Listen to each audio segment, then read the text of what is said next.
What if the God of the Bible once had a wife? For centuries, the truth about Asherah, Israel's forgotten goddess, has been buried beneath layers of doctrine and denial. But new discoveries are forcing us to ask, have we overlooked a crucial piece of the divine story? Brace yourself. What you're about to uncover might shake everything you thought you knew about faith and monotheism.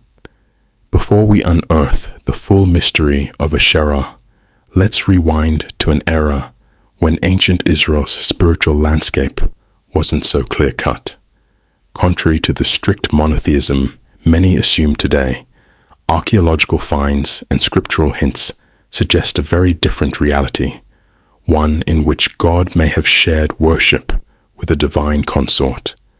Powerful artifacts, including inscriptions reading Yahweh and his Asherah, challenge the traditional narrative and point to a time when the feminine side of the divine held a legitimate place in worship.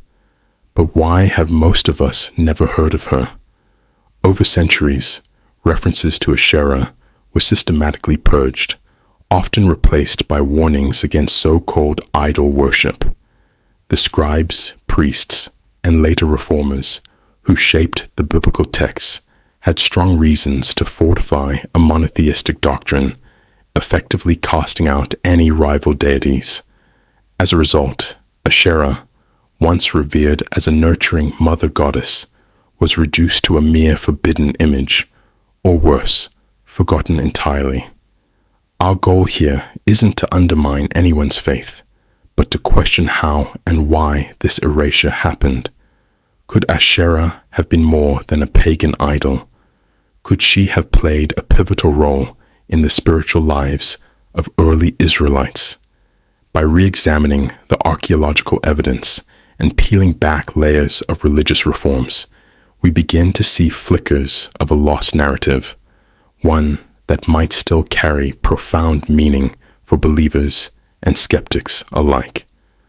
To truly grasp how Asherah's worship once thrived, picture a time when ancient Israel wasn't yet locked into a strict monotheistic view.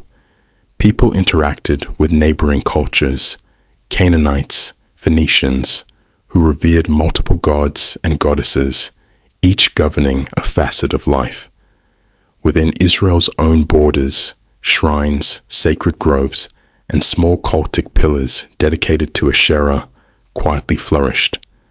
Far from being dismissed, these places drew crowds seeking fertility for their crops or blessings over family life, blessings often attributed to the nurturing hand of a mother goddess. But this was also an era of mounting tensions. As the push for monotheism intensified, prophets and reformer kings started cracking down on what they deemed idol worship.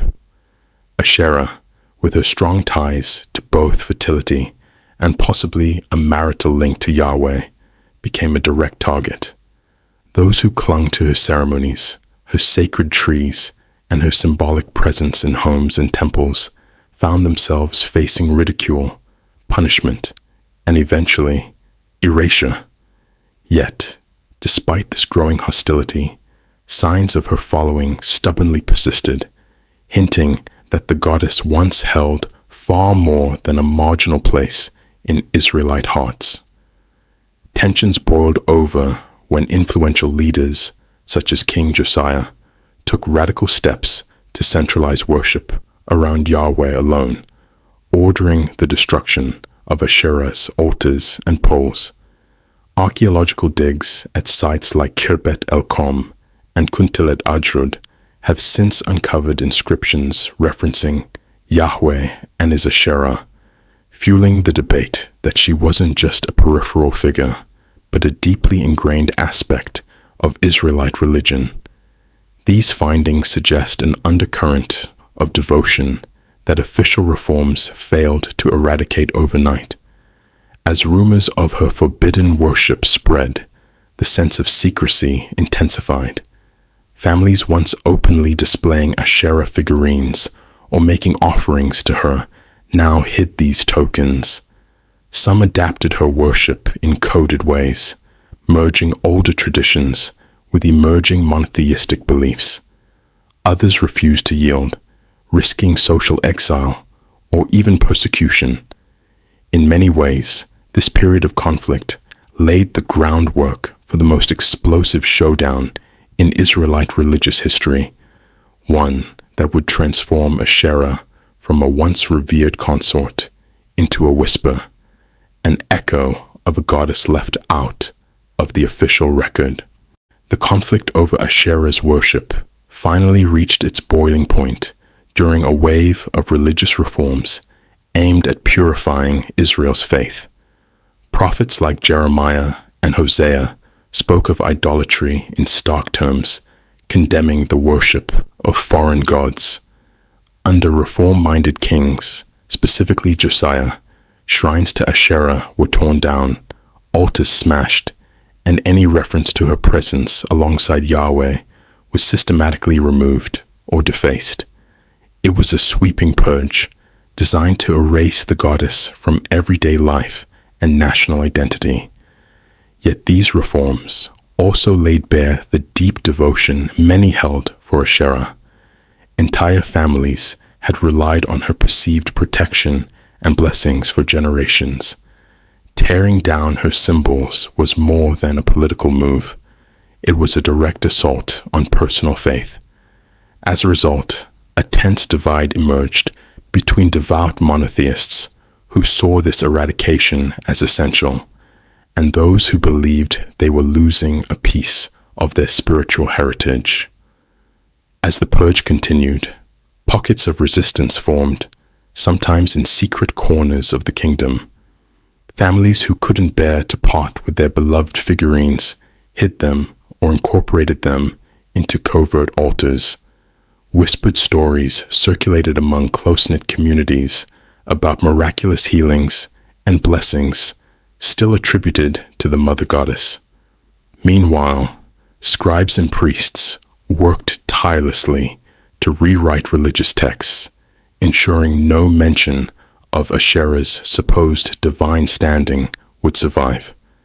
It was in this climate of fear and defiance that archaeological evidence later discovered, such as inscriptions reading Yahweh and his Asherah, was first created, perhaps penned by believers desperate to preserve a truth they saw slipping away. These inscriptions speak volumes about an era caught between two visions of the divine. The crackdown grew ever more intense, yet with every new shrine destroyed, another hidden corner seemed to spring up, keeping Asherah's memory alive in hushed tones. The definitive blow came when a renewed emphasis on strict monotheism took root in Israel's cultural identity. High places were dismantled, and temple practices were consolidated under a single, overarching deity, Yahweh. References to the Queen of Heaven in texts like Jeremiah 7 and 44 suggest the lost vestiges of public worship were met with stern warnings and punishment. For those who clung to Asherah, it felt like the very ground was shifting beneath their feet, compelling them to either adapt or disappear into the shadows. This climactic battle for religious purity culminated in what we now understand as a collective forgetting. In the generations that followed, official narratives framed Asherah as nothing more than a pagan idol. Her once celebrated role as a nurturing deity, a possible consort to Yahweh, and a caretaker for Israel was all but obliterated from the public record. When the dust settled, Asherah had been reduced to a faint echo in scriptural condemnations, and the stray artifact waiting to be unearthed by future archaeologists. It was the moment her legacy passed from living tradition into the realm of forbidden lore. And the greatest twist of all is that her story was far from over.